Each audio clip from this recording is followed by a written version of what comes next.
3 महामंत्र। ओम त्वमेव साक्षात् श्री महालक्ष्मी महासरस्वती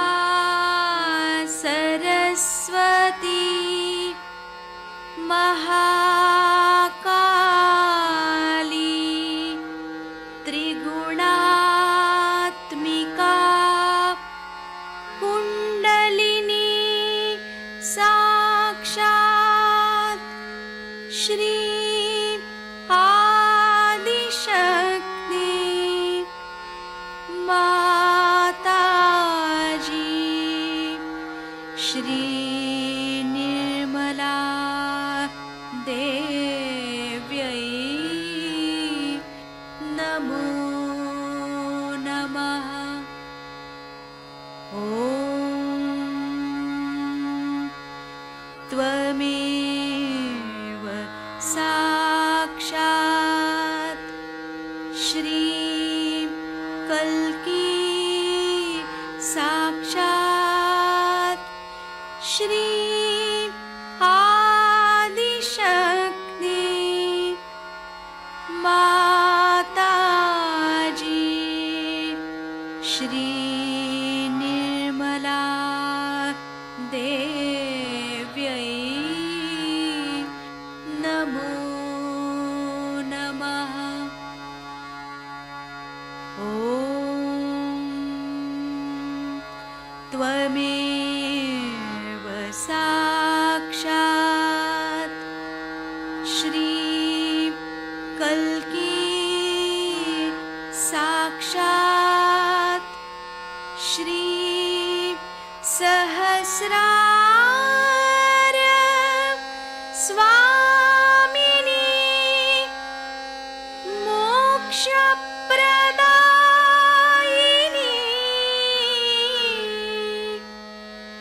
माताजी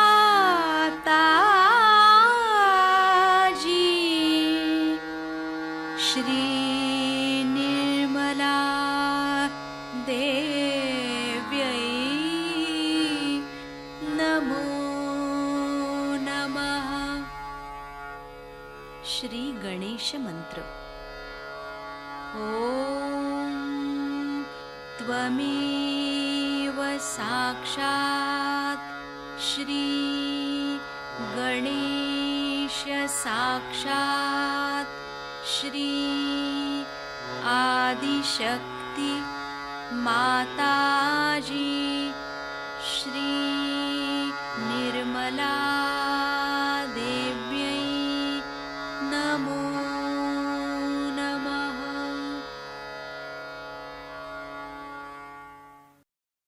जय श्री माता जी। दोनों हाथ माँ के सामने, हृदय में श्री माता जी को देखेंगे। परम पूजनीय श्री माता जी, कृपा करके हम सभी के हृदय में अपना स्थान ग्रहण कीजिए।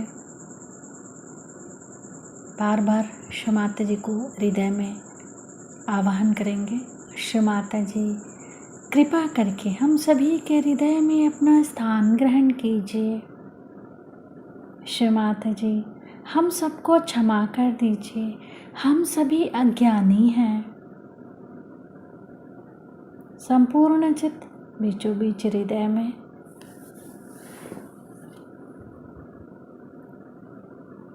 क्षमा रूपेण संस्थिता या देवी सर्वभूतेषु क्षमा रूपेण संस्थिता नमस्तस्यै नमस्तस्यै नमस्तस्यै नमो नमः।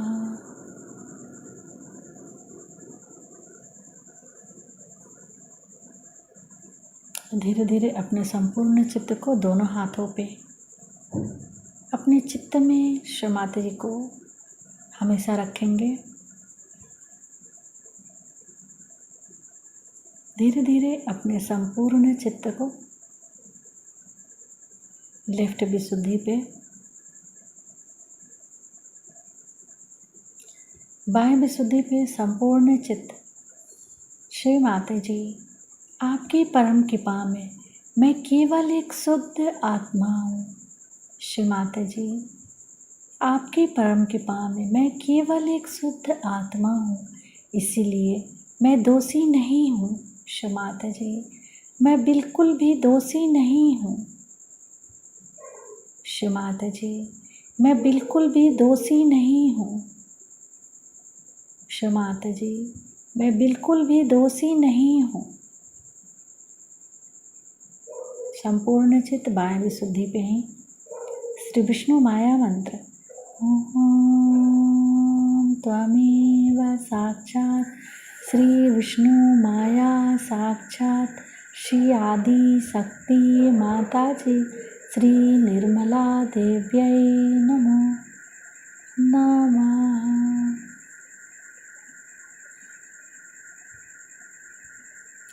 बाह्य विशुद्धि पर अपने चित्त को क्लॉकवाइज घुमाएंगे 7 टाइम्स।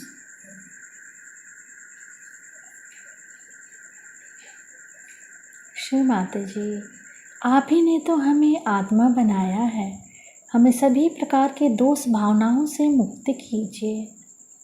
श्री माता जी, कृपा करके हमें सभी प्रकार के दोष भावनाओं से मुक्त कीजिए।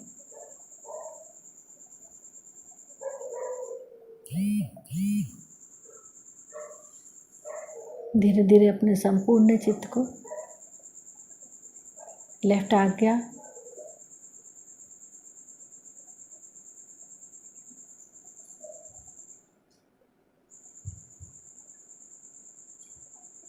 फिर सहस्त्रार। सहस्त्रार पे माँ के श्रीचरण कमलों को देखेंगे। माँ के श्रीचरण कमलों की परिक्रमा सहस्त्रार पे करेंगे 7 टाइम्स।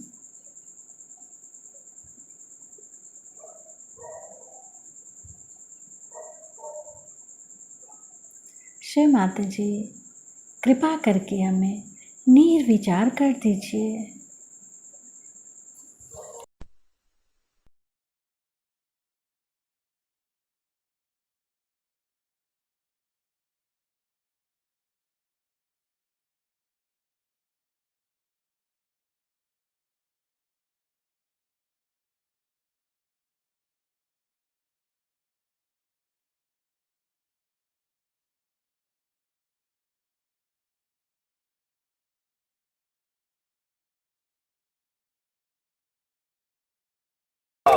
हमारे बीच पधारे, आज हमारे बीच पधारे, श्री माता जी आप है तारे, श्री माता जी आप है तारे। झुमके करते हैं गान, झुमके करते हैं गान। स्वागत आगत स्वागतम, स्वागत आगत स्वागतम, स्वागत आगत स्वागतम।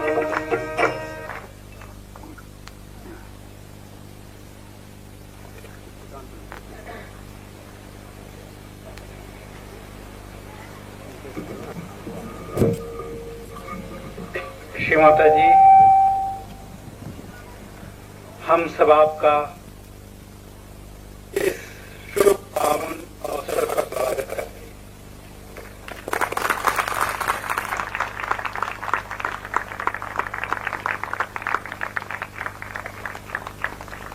हैं। ये हम सब लोगों का सौभाग्य है। श्री माता जी, जब भी हम लोगों ने चाहे शिक्षा की है, हमेशा हम लोग बीच में आए हैं। कि शास्त्रों में लिखा हुआ है कि जो भक्त चाहता है भगवान उसको वैसा ही देता है। हम लोगों ने जब भी श्री माता जी से कुछ भी मांगा है वैसा हमेशा हमको मिला है। हकीकत ये है श्री माता जी की, हम लोग कुछ मूर्ख हैं। हम लोग जो मांगते हैं आप उससे ज्यादा दे देती है। हम लोग यही नहीं जानते कि हम क्या आपसे मांगे। आपने हमको इतना प्यार दिया, इतना सब दिया, जो कुछ हम सोच सकते हैं वो कुछ आपने दिया। श्री माता जी, हम सब लोग हृदय से आपके बहुत आभारी हैं। और यही प्रार्थना करते हैं कि समय समय पर आप हमको मार्गदर्शन देती जाइए।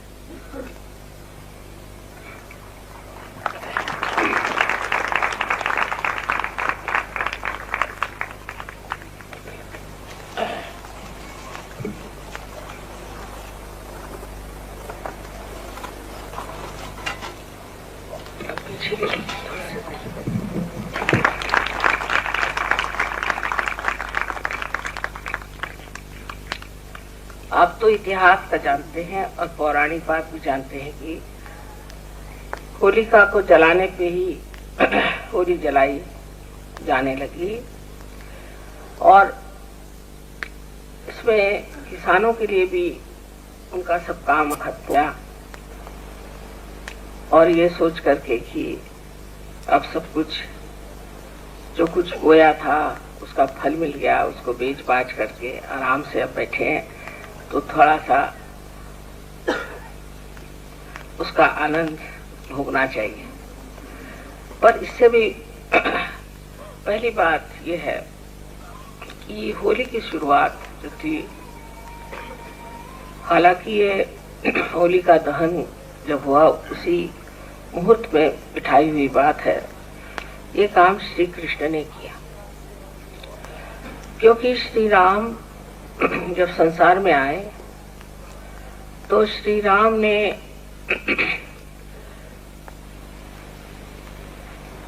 मर्यादाएं बांधी अपने स्वयं अपने जीवन से, अपने तौर तरीकों से, अपने आदर्शों से, अपने व्यवहार कि मनुष्य जो है मर्यादा पुरुषोत्तम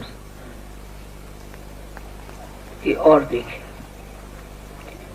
ये मर्यादा पुरुषोत्तम जो है ये एक चरित्र, एक महान आदर्श हम लोगों के सामने रखा गया कि जो राज्य करता है, जो राजा है, वो अधिकारी होने चाहिए, जिसे कहा है वो आदर्श स्वरूप हमारे श्री राम इस संसार में है और इतना बड़ा आदर्श उन्होंने सबके सामने रखा कि लोगों के हित के लिए, जन के विचार, जनमत के लिए उन्होंने अपनी पत्नी का त्याग कर दिया। हालांकि उनकी पत्नी साक्षात महालक्ष्मी थी, वो जानते थे कि उन्हें कुछ नहीं हो सकता, तो भी लोकाचार में दुनिया के सामने उन्होंने अपनी पत्नी को त्यागा कि जिससे लोकमत हमारे प्रति विक्षुब्ध न हो और लोकमत का मान रहे। लेकिन वर्तमान काल में हम देखते हैं कि हमारे यहाँ लोकमत का जरा भी विचार नहीं किया जाता। लोग बिल्कुल निर्लज्जता से राज्य करते हैं और उसके प्रति ध्यान नहीं देते। उसकी वजह यह है कि मर्यादा पुरुषोत्तम के बारे में ही लोग जानते नहीं, या जानते हैं तो उसे समझते नहीं, और समझते हैं तो भी उसे अपनाते नहीं कि ये कितनी आवश्यक बात है कि जो राज्य करते हो वो अपनी मर्यादाओं में रहें, अपने को मर्यादाओं से बांधें और तभी सारा संसार जो है उस मर्यादाओं में बांधा जाएगा। लेकिन राज्य करते ही अगर किसी मर्यादा के बगैर, किसी आदर्शों के बगैर या किसी विशेष तरह की प्रणाली के बगैर करना चले तो समाज तो घातक होगा ही, पर सबसे ज्यादा जो राजकीय और विश्व बंधुत्व है वो सारा ही नष्ट हो जाए। आज मनुष्य जो है अपने देश में भी बहुत संकीर्ण होता जा रहा है क्योंकि हमने अपनी मर्यादाएं जो बांधनी थी वो नहीं बांधी और जो नहीं बांधनी थी वो बांधी। जैसे हम अपने को मैंने आपसे पहले बताया दिल्ली वाले समझते हैं या हम बम्बई वाले समझते हैं, फिर दिल्ली बम्बई वाले, फिर दिल्ली में भी हम लोग कोई है तो वो बम्बई शहर वाले हो गए, फिर वो ओल्ड दिल्ली वाले हो गए, कोई नोएडा वाले हो गए, फिर करते करते इस तरह की हम अपनी सीमाएं बांधते जा रहे हैं कि जब हम विश्व बंधुत्व में उतरे, जब हम विश्व के एक सिटीजन हो गए हैं, तब भी हम इस तरह की छोटी छोटी मर्यादाओं में बंधे हुए हैं। और जो मर्यादाएं हमें अपने व्यक्तित्व में, पर्सनालिटी में बांधनी चाहिए, वो हमने नहीं बांधी, जो श्री राम ने बांधी थी। क्योंकि आप जानते हैं श्री राम एक विश्व के लिए आदर्श राजा के रूप में आए थे, लेकिन उनका अपना स्वयं का जीवन एक आदर्श और मर्यादाओं से बंधा हुआ था। तो जिन मर्यादाओं को हमने बांध रखा है, उससे तो हम शुद्र हो जाएंगे, छोटे हो जाएंगे, संकीर्ण हो जाएंगे। पर जो मर्यादाएं श्री राम ने अपने चारों तरफ बांधी हुई थी, उससे हम सबल हो जाएंगे। जैसे कि समझ लीजिए कि एरोप्लेन है और उसके अंदर के सारे जो कुछ भी स्क्रूज वगैरह हैं, वो अगर ठीक से न बांधे जाए और वो अगर ठीक से न जोड़े जाए या वो कार्यान्वित न हो, तो जब ये एरोप्लेन उड़ेगा तो सब अव्यवस्थित हो जाएगी, उसकी जितनी भी शक्ति सब नष्ट हो जाएगी। जो मर्यादाएं हमारे शक्ति को नष्ट करती है, वो तो हम बहुत आसानी से बांध लेते हैं, किंतु जो मर्यादाएं हमारे शक्ति को बढ़ाती है, हमारा हित करती है, इतना ही नहीं हमें एक प्रभुत्व देती है, एक व्यक्तित्व देती है, एक बड़प्पन देती है, उसको हम नहीं मानते। यही एक बड़ा भारी दोष हमारी सूझबूझ का और विचार का है।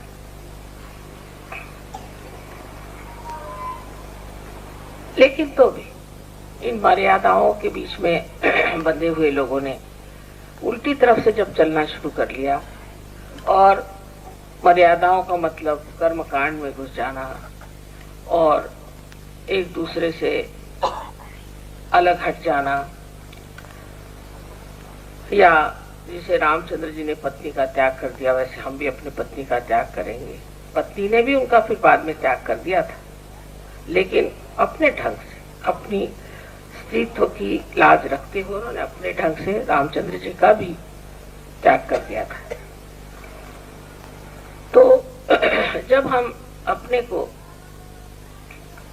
इस तरह से संकीर्ण बनाते जा रहे हैं और बनते जा रहे हैं, तब हमको चाहिए कि हम अपनी ओर थोड़ा विचार करें कि हमने कौन सी मर्यादाएं बांध रखी हैं और कौन सी मर्यादाओं में हम बनते चले जा रहे हैं, और कौन सी मर्यादाएं जो हमने बांधनी चाहिए थी बिल्कुल बांधी ही नहीं। उसके वजह से हमारा सारा सामाजिक जीवन, राजकीय जीवन और विश्व बंधुत्व की भावनाएं सब एकदम अस्त व्यस्त हो गई, ढीली पड़ गई।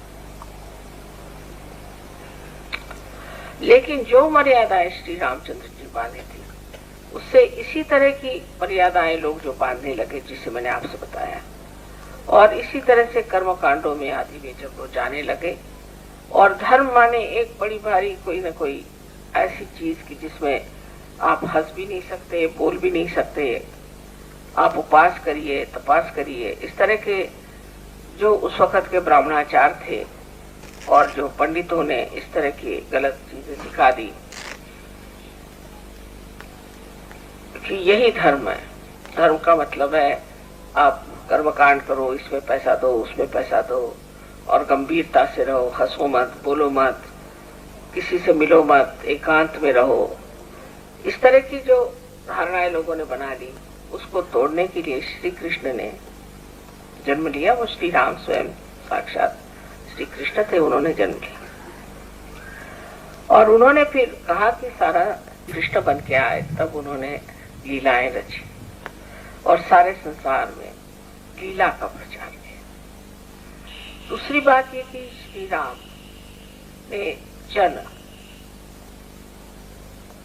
की गहराई को किस तरह से छूना चाहिए, इसमें भी खेल रचा।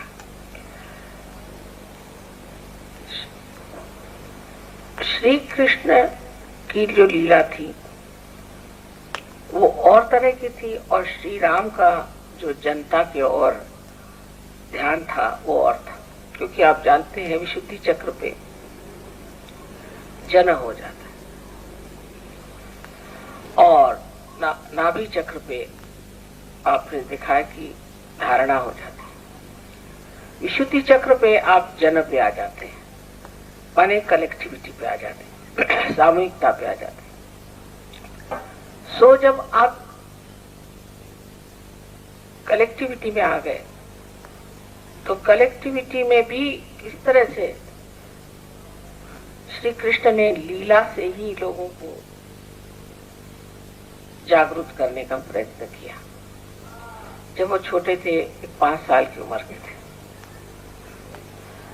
तो उन्होंने औरतें जो नहा रही थी उनके कपड़े छिपा लिए। 4-5 साल की उम्र में बच्चों क्या समझता है। आजकल के बच्चे जरा ज्यादा ही होशियार हैं। उस जमाने में तो 20 साल तक भी लड़कों की कोई अकल नहीं होती थी। आजकल सब चीज बहुत ज्यादा लोग समझने लग गए। तो वो बच्चों ने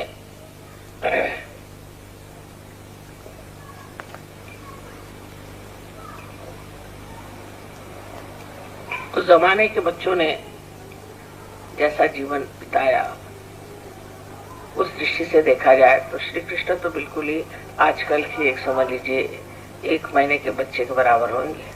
क्योंकि आजकल के तो बच्चे इतने जल्दी बढ़ जाते हैं, कुछ समझ ही नहीं आता, उनको दुनिया भर की बातें मालूम।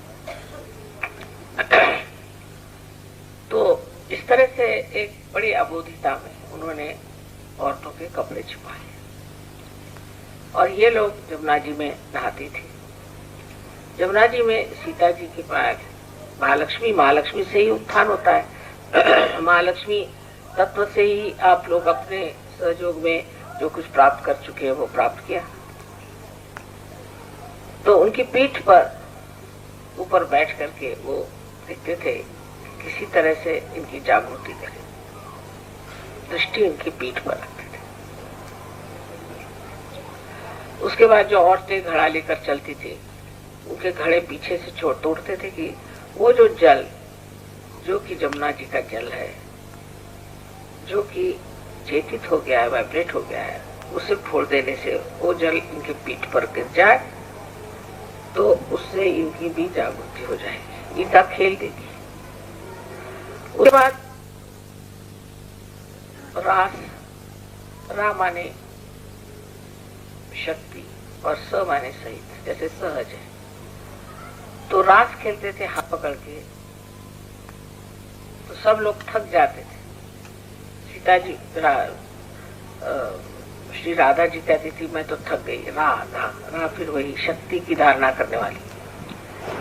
अच्छा कोई बात नहीं, मैं तुम्हारे पैर दबा दूंगा पर तुम अभी नाचो। सबको नचाते थे, सब रास खेलते थे। रास में सब लोग नाचते थे और रास में नाच करके और वो राधा जी की शक्ति सब में संचारित करते थे। मुरली बजाते थे। मुरली भी एक तरह से कुंडलिनी है, क्योंकि उसमें भी छिद्र वैसे ही होते हैं जैसे कुंडलिनी में चक्र होते हैं। और उस नृत्य के द्वारा वो राधा जी के जो शक्ति थी सबके हाथों में से बहाती थी। इस प्रकार उन्होंने लीला रचाई। पर बाद में होली का भी उन्होंने एक बड़ा सुंदर तरीका ढूंढ निकाला कि पानी में रंग मिलाए। आज के जैसे गंदे रंग पहले नहीं होते थे। आप तो जानते हैं कि टेसू के फूल के और बड़े सुगंधित रंग पहले बनाए जाते थे, बहुत संजो करके पवित्र चीज समझ करके बनाया जाता था। हर त्योहार उस जमाने में जो भी बनाया जाता था, हमारे जमाने में भी, तो वो बहुत पवित्र चीज समझी जाती थी। अब तो अपवित्र चीज ही अच्छी मानी जाती है। ऐसा कुछ नजर आता है कि कीचड़ है, ये है, वो है, लोग देखते हैं ये तो अनादर इस तरह के बना करके और वो चेतित पानी जो था, वाइब्रेटेड पानी, वो सबके बदन पे फेंकते थे, जिससे ये कि उनका अंग प्रत्यंग चेतित हो जाए। ये उनका चाल, ये उनका खेल था। ये नहीं कि आप लोगों पे ऐसी ऐसी चीजें फेंके।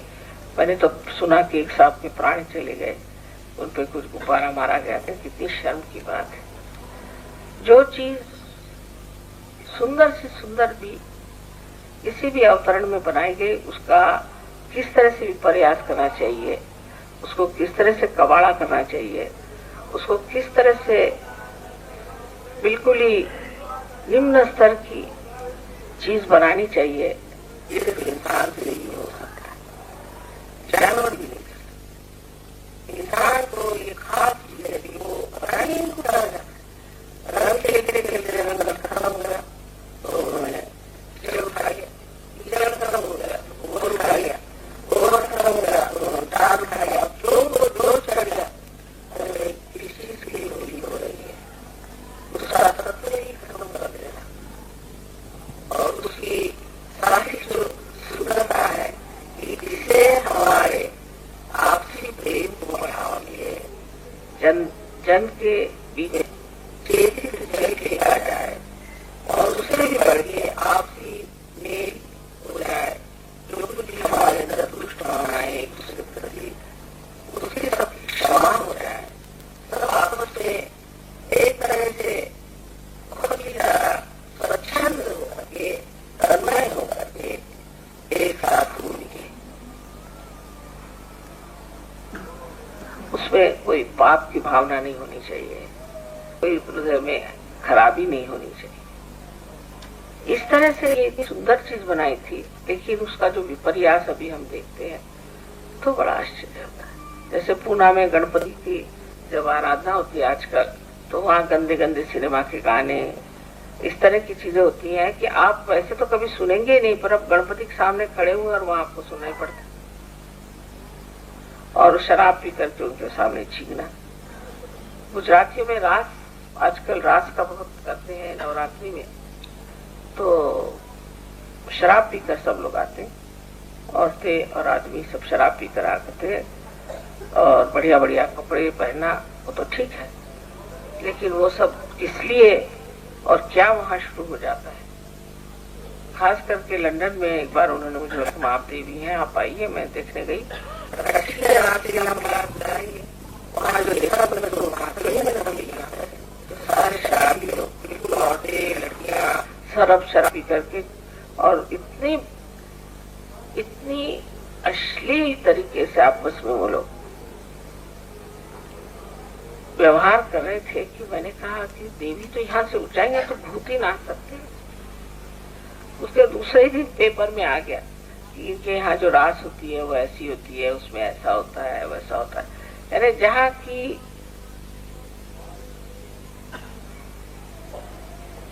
पाश्चिमात्य लोग जहाँ पर कि इस काम को करने में लज्जित हो जाए, माने वो तो बहुत ही नैतिकता के स्तर पे अपने से बहुत कम है, वो भी जहाँ लज्जित हो जाए, ऐसे काम वहाँ हिंदुस्तानी करते हैं रास। ये बहुत शर्म की बात। अब वो रास का तो मजा गया, मुझे तो इतना दुख हुआ, मैं रात भर सोचती रही कि क्या ये हिंदुस्तानी यहाँ आकर के और प्रदर्शन कर रहे हैं। दूसरे दिन वही पेपर में आया, ये सिर्फ अनैतिकता का एक बहाना है कि रास बुला रहे। तो जो मर्यादाएं नैतिकता की और प्रेम की, आदर की, ये छोड़ करके आप होली खेलेंगे तो उस होली का अर्थ यही होता है कि कोई एक बहाना ढूंढ लिया जिससे आपके अंदर छिपी हुई जो बंदियां हैं उसे आप निकाल रहे, उसकी शोभा ही अशोभनीय सामने कोई बड़ा ही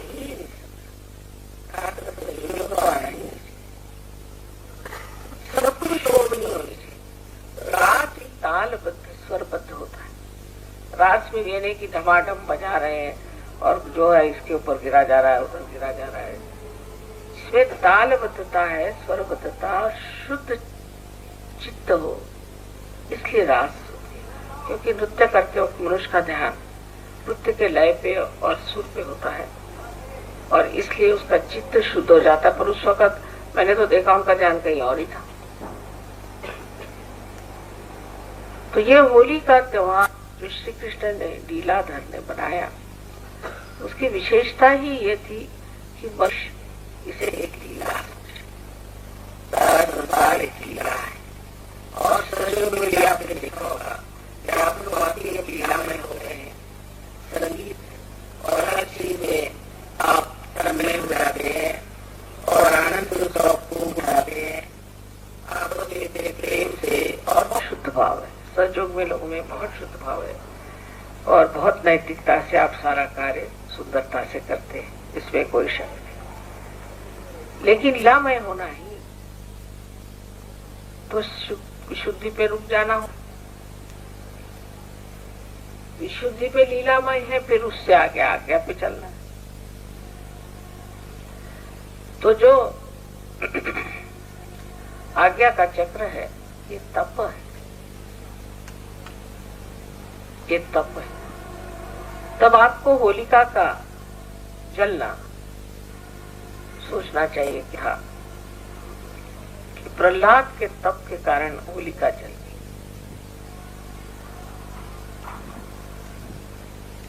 तो हम भी तप में आगे बढ़े, क्योंकि विशुद्धि तक तो हम लोग आ गए, समझ लीजिए कि सब आपस में प्रेम से रहते हैं। अब ये भी पता नहीं है कि नहीं है, थोड़ा सा उसमें भी मुझे शक है।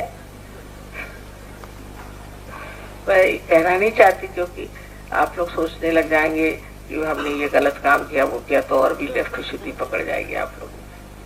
लेकिन विशुद्धि तक है, ठीक है, हमने सामाजिकता आ गई, आपसी प्रेम आ गया, सारे विश्व बंधुत्व में हम उतरे। अभी भी ऐसे लोग तो बहुत हैं ही कि जो गहरे उतर गए हैं, लेकिन ऐसे भी थोड़े बहुत लोग हैं कि जो अब भी अपनी छोटी छोटी बातें सोचते रहते हैं कि मैं कौन जाति का हूँ और मैं कौन जगह का हूँ और फिर ऐसा कैसे हो सकता है। और हम विश्व बंधुत्व की बात कर रहे हैं। विश्व बंधुत्व में तो आपकी जाति पाति देश विदेश सब छूट जाना चाहिए। वो जो झूठी मर्यादाएं बनी हुई है, अगर आज आप अमेरिका में पैदा होते तो आप अमेरिकन हो जाते, आप यहाँ पैदा तो हिंदुस्तानी हो। इसका मतलब ये नहीं कि आप हिंदुस्तानी हो गए तो अमेरिका या कहीं विदेशी लोगों से आप में रिश्ता नहीं है। आप सभी एक ही माँ के बेटे बेटियां हैं, इसलिए विश्व बंधुत्व में उतरे हुए। तो पहली तो बात ये सोचना चाहिए कि हमने विशुद्धि भी लांघी है या नहीं। जब हम होली खेल रहे हैं तो मर्यादा में है। अभी किसी ने पूछा था कि माँ क्या औरतों के साथ आदमियों को होली खेलनी चाहिए। मैंने कहा वैसे तो कुछ भी करें, लेकिन सहयोग में नहीं, क्योंकि भाई बहन में होली नहीं खेली जाती। भाई बहन में होली नहीं खेली जाती, आप जानते, क्योंकि श्री कृष्ण ने जो हमारी मर्यादा है, जैसे भाभी है देवर है, इनके बीच में एक तरह की मर्यादा ही है। भाई बहन में पूरी मर्यादाएं, देखिए भाई बहन का रिश्ता कितना सुंदर है, पूरी मर्यादाएं हैं, पूरा प्रेम है, लेकिन भाई बहन कभी एक दूसरे का हाथ पकड़ करके नहीं बैठे। अपने देश की जो विशेष चीज है वो हमारा कल्चर है, हमारी संस्कृति।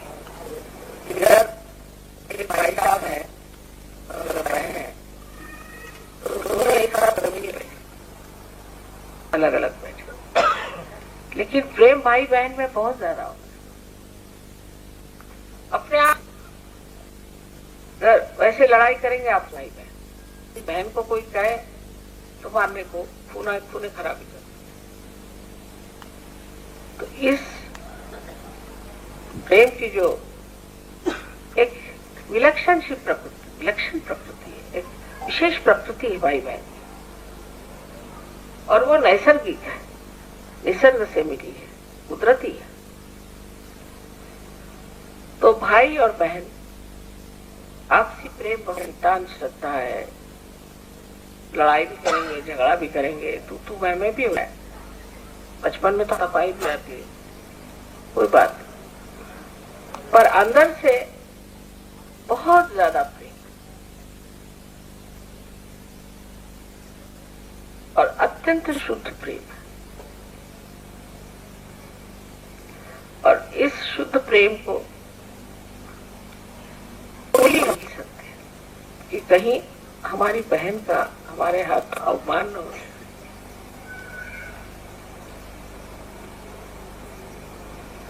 भाई भावज है और देवर है, वो आपस में मजाक हो जाएगा, उनके कपड़े फाड़ डाले, कुछ भी करें चल जाता है। वैसे करना नहीं चाहिए, लेकिन उनका रिश्ता और, लेकिन भाई बहन के रिश्ते में एक तरह का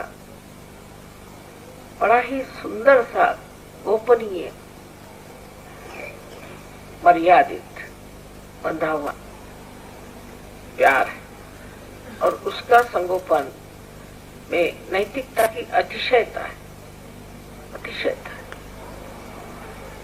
तो भाई बहन में होली खेलना मना है।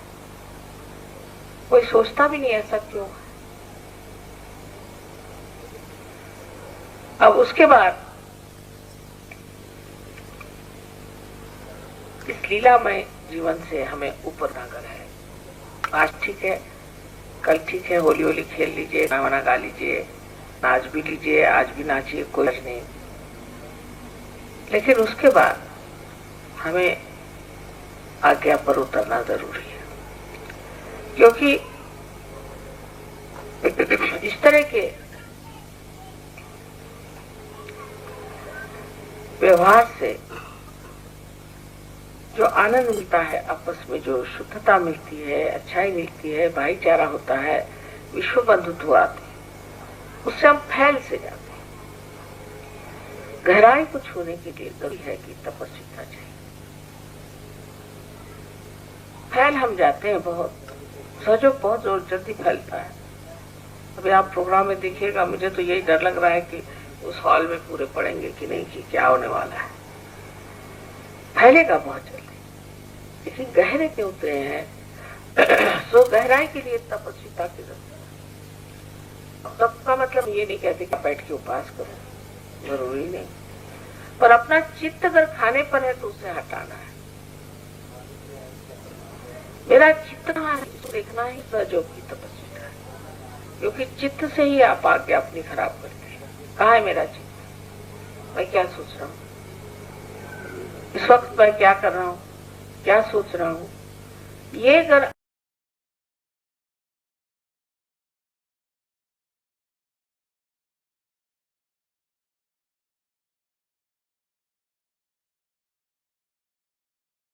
अगर आप देखें, अंतर मन को हमेशा अपने सामने रखें, तो आपका चित्त जो है वो आज्ञा में प्रकाशित हो जाएगा। यही तपस्या है कि अपने चित्त का निरोध और चित्त का अवलोकन, चित्त का विचार। अब देखिए आपका चित्त कहाँ गया, मैं आपका निश्चित रहा है, चित्त की बात करिए, कहाँ गया।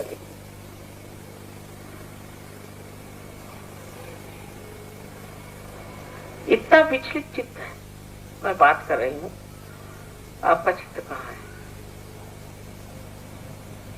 सो चित्त की ओर नजर रखना। चित्त का निरोध माने जबरदस्ती नहीं, लेकिन अब आत्मा के प्रकाश में अपने चित्त को देखने से अपना चित्त जो है वो आलोकित हो जाता है। एकाग्र होकर के अपना चित्त देखना चाहिए, किसी भी चीज को देखना है। जैसे अब ये खंबा है मेरे सामने, इसमें सुंदर से फूल लगे हो, अब हर कटाक्ष में निरीक्षण हो जाता है। ये सारा मुझे अब याद है, कहाँ पर कौन सा कहाँ कितना अंतर रह गया, क्या हो गया, पूरा पूरा चित्र सा बन गया। क्योंकि चित्त की जो एकाग्रता है उसी से ये चित्र बनता है, उसी से आपकी बुद्धि अच्छी हो जाती है, सब चीज पूरी तरह से आप जान सकते हैं। चित्त ही सब चीज जानी जाती है। लेकिन चित्त अगर विचलित हो, आप कोई भी चीज को गहराई से नहीं पकड़ सकते, ऊपरी तरह से।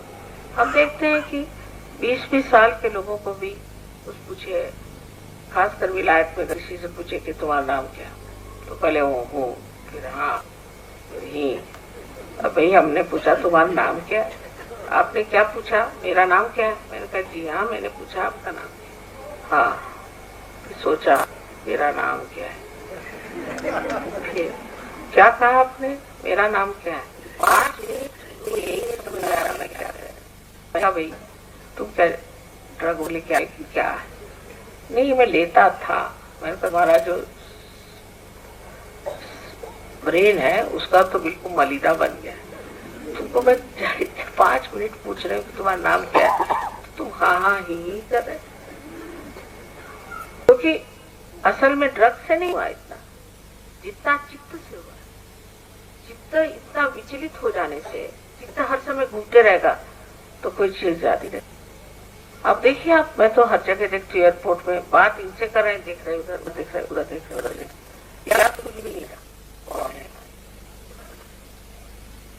तो शुद्ध चित्र जो है वो एकाग्र होता है, और एकाग्र चित्र वही चीज होता है जो लेना है, जो नहीं लेना होगा देखना ही नहीं, उसको दिखाई ही नहीं, हट जाएगा चित्र। अब क्या, क्योंकि वो इतना शुद्ध है कि अशुद्ध चीज में वो मलिन हो ही नहीं सकता, जरा ही नहीं सकता।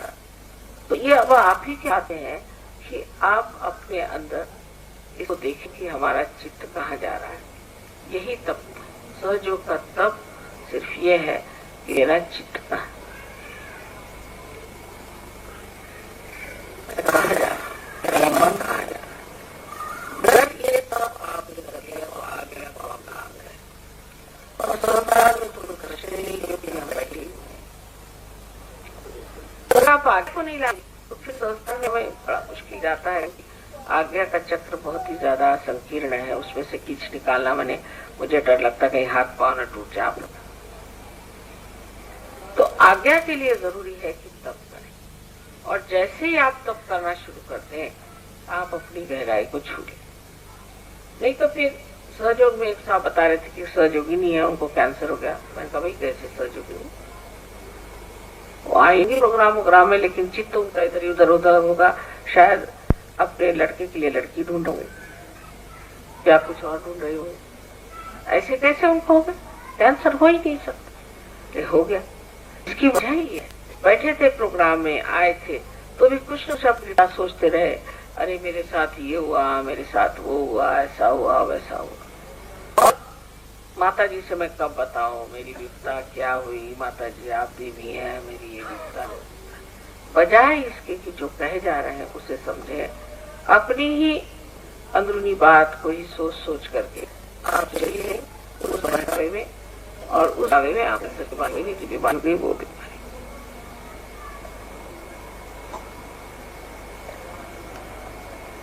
वैसे ही मानसिक बात है, हम क्या सोच रहे हैं, मन में हमारे कौन से विचार आ रहे, सब यही ना कि हम पे ये वो ये पहाड़। लेकिन सोचना कैसे, काउंट योर ब्लेसिंग्स, अपने पे कितने आशीर्वाद है परमात्मा के। दिल्ली शहर में करोड़ों लोग रहते हैं, कितनों को सहयोग हुआ।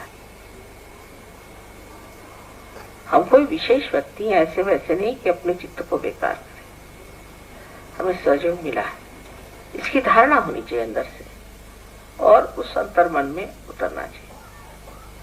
उसी से ये जो झूठी मर्यादा है सब टूट जाए। और अगर आप नहीं तोड़िएगा तो किसी न किसी तरह से ऐसे कुछ आपको अनुभव आएंगे कि आप टूटते जाएंगे। जिस चीज को आप सोचेंगे ये हमारा अपना है, आप कहेंगे हम दिल्ली वाले, एक दिन ऐसा आएगा कि दिल्ली वाले आपको ठिकाने लगाएंगे। आपका नोएडा वाले हैं तो ऐसा दिन आएगा कि नोएडा वाले आपके पीछे बंदूक लेके लग जाएंगे। तब आपकी समझ में आ जाएगा कि मैं क्यों कहता था मैं नोएडा वाला हूं। और फिर आप जब दौड़ेंगे दिल्ली वालों की तरफ, दिल्ली वाले कहें तुम तो नोएडा वाले हो, यहाँ का आए तुम, तो घर के ना घाट की ये हालत आपकी हो सकती। उसकी वजह यह है कि आपका चित्त ही ऐसा है जो घर का ना घाट का। जब तक इस गहराई में नहीं उतरेंगे तब तक आप अपने को अगर सहयोगी नहीं कहे, सहयोगी कहे, तो भी मैं मानती नहीं हूँ इस चीज को। क्योंकि सहयोगी की पहला लक्षण ये है कि वो शांत चित्त होता है और अत्यंत सबल, किसी से डरता नहीं, सबल है और उसका जीवन अत्यंत शुद्ध होता है, उसका शरीर शुद्ध होता है, उसका मन शुद्ध होता है और आत्मा के प्रकाश से वो सारी दुनिया में प्रेम फैलाता है। जो आदमी प्रेम नहीं कर सकता वो हमारे विचार से सहयोगी बिल्कुल है ही नहीं, वो तो पहली सीढ़ी नहीं चढ़े। इस तरह से अगर आप समझे कि आज होली है, होली के दिन तो हम बहुत मजा उठाएंगे, कोई बात नहीं। श्री कृष्ण ने जब कह दिया कि खेलो कूदो, लीला है, सब दुनिया लीला है, पर लीला के ऊपर जो मर्यादाएं हैं उसको पाने के लिए आज्ञा पर आपको तप करना होगा। जैसे आकाश में आप देखते हैं कि बहुत सी पतंगे चल रही हैं, लेकिन वो किसी के हाथ में होती है। अगर कोई भी पतंग कट जाए, हाथ से छूट जाए, तो न जाने वो कहाँ चली जाए। वही आत्मा है।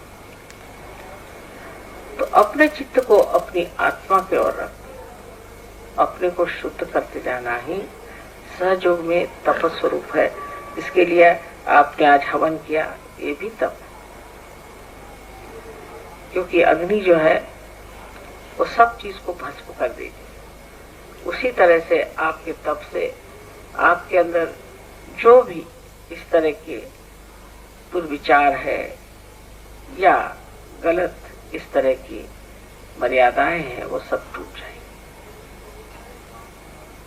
आनंद पाना ये आपका अधिकार है और आप आनंद को पा सकते हैं और पाया है आपने आनंद को। लेकिन आनंद बांटने के लिए अपने अंदर गहराई होनी चाहिए। अगर आप गंगा जी में जाएं और इतनी छोटी सी एक कटोरी ले जाएं तो आप कटोरी भर पानी लेके आ जाइए, लेकिन आप जब एक घाघर ले जाएं तो आप घाघर भर के ले आ सकते। पर अगर किसी तरह से आप ऐसा कुछ इंतजाम कर ले कि पूरी समय गंगा जी से पानी बहता आए अपनी तरफ, तो आपके चारों तरफ गंगा ही बहते रहे, तो किस स्थिति में आप है वो देखना चाहिए।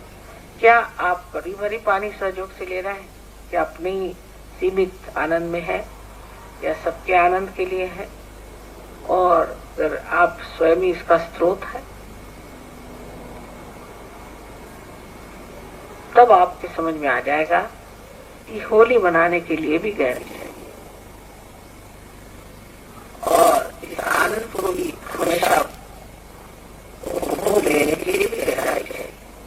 इसलिए आज्ञा का और ईश्वरी का बड़ा नजदीकी रिश्ता है और आप तो जानते हैं कि माँ बेटे का रिश्ता कितना गहरा रिश्ता है। तो गंभीरता से रहना, बेकार में मुंह बना के रखना और रोब झाड़ने के लिए बहुत लोग बात कम करते हैं और कोई लोग बेकार में ही ज्यादा बात करते हैं। इस तरह से दोनों तरह से विशुद्धि खराब हो जाती है। लेकिन दूसरों को सुख देने के लिए अच्छी बात करना, दूसरों से प्रेम जोड़ने के लिए अच्छी बात करना, आपसी लड़ाई झगड़े मिटाने के लिए सुंदरता से बात करना, ये सबसे विशुद्धि चक्र जो है वो एकदम ठीक होते जाता है। और इस तरह से जब आपका विशुद्धि ठीक हो जाती है तब आप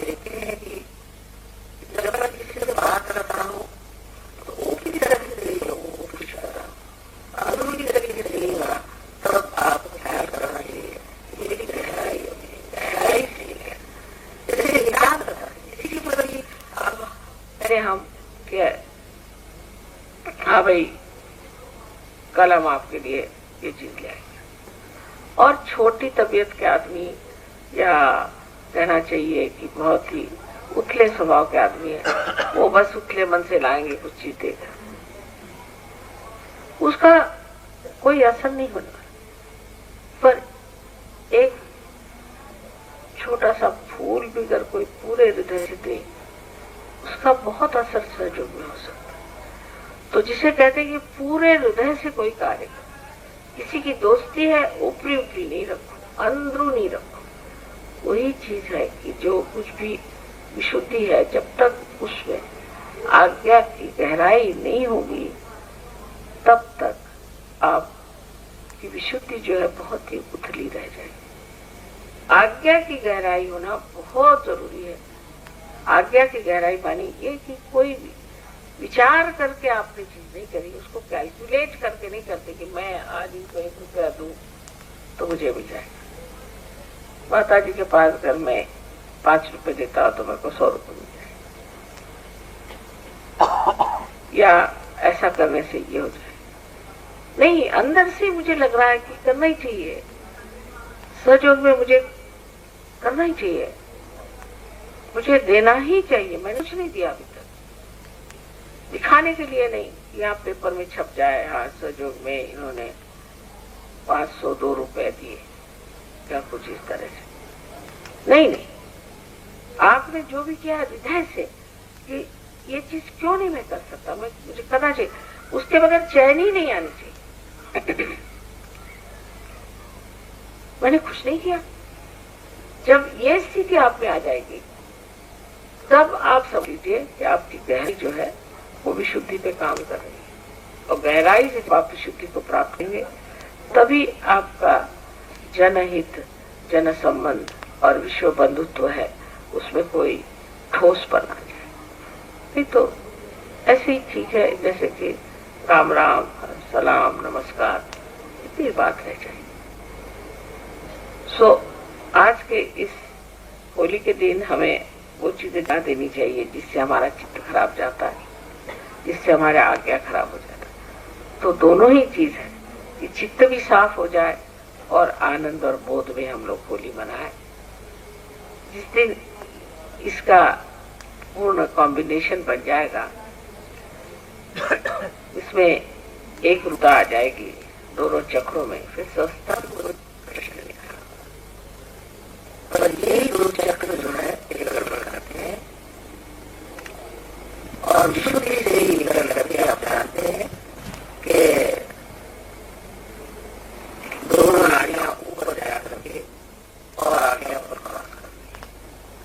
तो विशुद्धि से बहुत ही संबंध है। इसे विशुद्धि की ओर जब आप जाता है श्री कृष्ण की ओर, उनकी जो विशेषता थी वो थी राधा जी, और राधा जी का शक्ति, राधा जी की शक्ति थी आह्लाददायी, आह्लाददायी, दूसरों को आह्लाद देना, आनंद, दूसरों को आनंद देने की उनके अंदर शक्ति ही थी। उनको देखते ही लोगों को आनंद आ जाता है। जानवर है, पक्षी है, सब ये विशुद्धि की एक विशेष देन है कि सबसे संबंध जो है कि जो देखे खुश हो जाए, जो बोले खुश हो जाए, जो कहे सो खुश हो जाए, देखते साथ एकदम इसको कहते बाग बाग हो जाए। तो वो आह्लाददायी शक्ति जो कि फूलों में है, बच्चों में है, वो आह्लाददायी शक्ति आपके अंदर जागृत हो सकती है। लेकिन जब तक उसमें गहराई नहीं आएगी तब तक उस आह्लाददायी शक्ति ऐसी ऊपरी जबानी जमा करती। तो इन दोनों का मेल आपको सोच लेना चाहिए। तो कोई सी भी आज ऐसी सीरियस बात तो मैंने कही नहीं, लेकिन समझाने की बात यह है कि हमारे अंदर गहराई का आना बहुत जरूरी है, और गहराई से किसी चीज का आनंद देना भी बहुत जरूरी है। आपको सबको अनंत आशीर्वाद।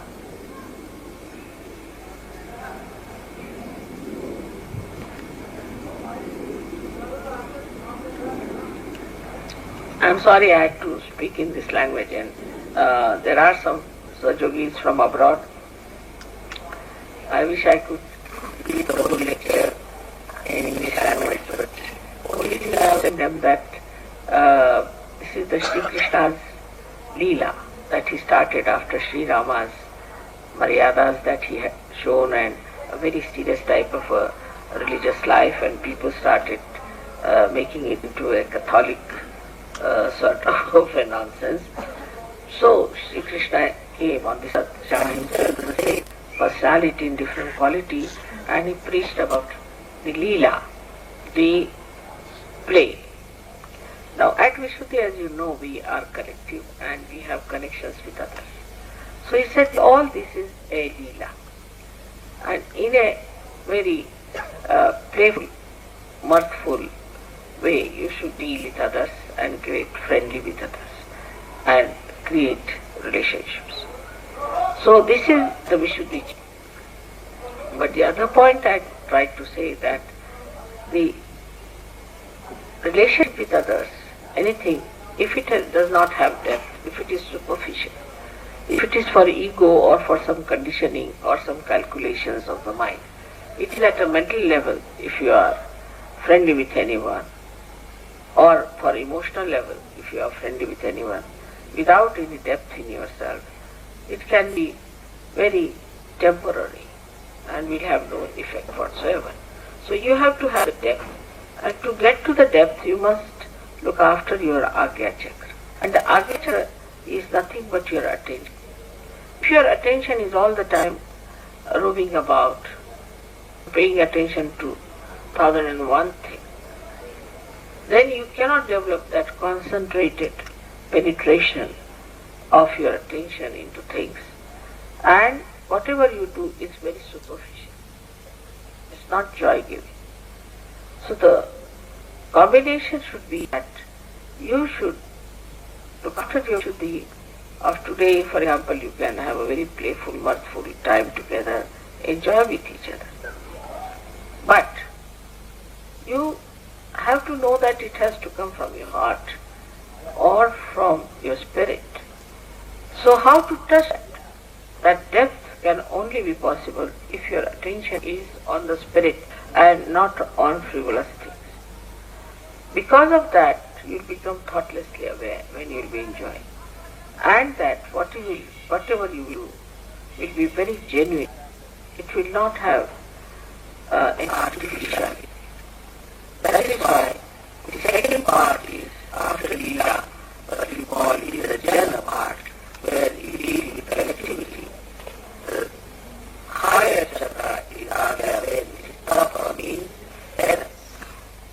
You have to go through the penance, and now in particular penance is not food, is not other useless things, but what is the most important is to control your attention. Where does it go? Does it go to your worries, to your troubles, to your past, to this, to others? Or does it go to your spirit? This is important to see that your attention is on your spirit. If your attention is on your spirit, then you develop that depth, that genuineness in your relationships with others. If these two centers are somehow or other managed, then the last one very easy, because you are already accepted there, you are welcome there, everything is there. But you cannot enter into it unless and until you cross your Agya Chakra, because it's such a constricted Agya, constricted Chakra. So one has to do introspection.